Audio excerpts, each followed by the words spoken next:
Hey everyone, it's Jennifer Roberts here, the Podqueen.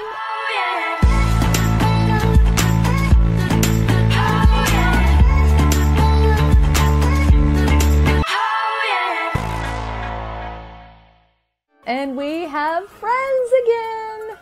Let's be honest, it's the same day and we're just cranking these things out. I'd love to pretend like we, are coming back week after week, but then you go, why are they wearing the same clothes? That's weird, right? Here we are. Yeah. We're just doing it. Yep. Okay, so today we're going to talk about what, friends? Because I just forgot my question. Hope for Brazil. There it is. Hope for Brazil. Yes. That's awesome. And we have it. Yeah, you have it. You do have it. But you guys moved here with a heart for Brazil in the particular industry that you care about, right? Mm-hmm. Yeah. So why Brazil? Yeah. Well, years ago, we didn't know anything about Brazil. So we did an investigation. You thought they spoke Spanish. Yeah. Like everyone else. Yeah. We know you don't. Don't worry. It's Portuguese. Yeah, that's right. Portuguese. And so we knew a lot what was going on in the world, but there was nothing out there about Brazil. So we decided, let's go find out. Yeah. And so as we did, we learned a lot, and it was alarming. It was very alarming. Yeah. And so we responded quickly to the lack of response, basically. Okay. It was hard to find NGOs here, it was hard to find church engagement, not very many ministries working with women in prostitution and human trafficking. And so we saw the door, basically, like, this nation, there's hope here, but it needs help. Yeah.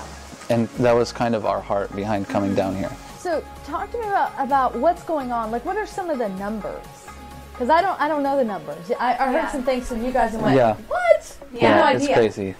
So Brazil is it's the second leading sex tourism destination in the world after Thailand. So that means men that specifically want to buy women and children and men for sex, they are sex tourists. And they're going first to Thailand, and then Brazil is second after Thailand. And so what we see, especially in the northeast of Brazil, is that you can walk down the streets. This is the only place in the world where I've walked the streets and seen 12, 13-year-old girls selling themselves in prostitution. And that is unusual. Usually in most nations, the children are tucked away because it's illegal and they're hidden and you really have to search to find them. But here we were seeing them open on the streets. And in addition to that, there's almost no laws on the books really fighting against prostitution and trafficking, very minimal.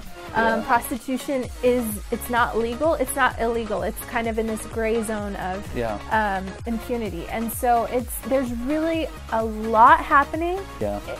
Sexuality is very normalized in the culture, there's a lot happening and there's very little response. The average person just thinks, oh, that girl in prostitution, she wants to be there, she loves it, it's a great job.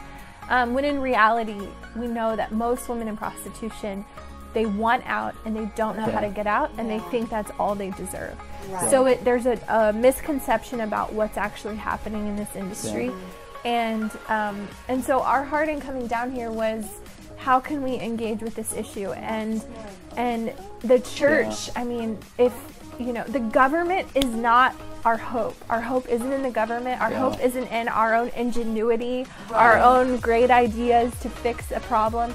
Our hope really is in the Lord. And so we see that the church in Brazil as beautiful and full of so much passion and so much compassion. They really love well, and that there's so much potential here for the church to rise up and engage with these men and women that have been so stolen from by the enemy. And so we're hoping to really in the future begin to work with and engage the church more and more on what this looks like to really work with these women. Because when they find out, they care, right? Oh yeah. Yeah, it's just like, what? I didn't know. Yeah. When you understand, it's and when you know, you have a responsibility, really, absolutely. Especially as the church. Yes, absolutely. And so we have great hope for the church here. Good. To be that response. And a healthy response to this issue and injustice. Yeah, that's good. I mean, I think of, if you're Brazilian, you're watching this, Brazilians and their ability to embrace, and a friend becomes family, and you're brought in close and deep. Oh, yeah. And so the context of the culture is the perfect environment for healing for people coming out of human trafficking. Yeah, definitely. And so that's hopeful, isn't it? Yeah, it's beautiful. It is. It really so is. there is hope for this nation. Yeah. So it doesn't have to be a statistic we become overwhelmed by. No, absolutely not. Good. I think, like, there's a quote Mother Teresa said, if I'd never stopped for the one, I would have never stopped for the 42,000. And so, like, you don't have to be overwhelmed by the 42,000. It really is one.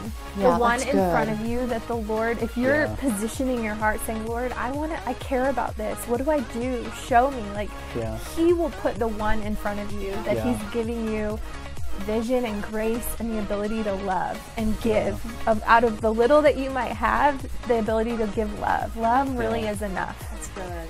Yeah. So It's good. That's what the Podqueen and her friends think, you guys. It's good. Thanks so much for joining me on my major network show. Yeah. This has been good. All right. Thanks, guys.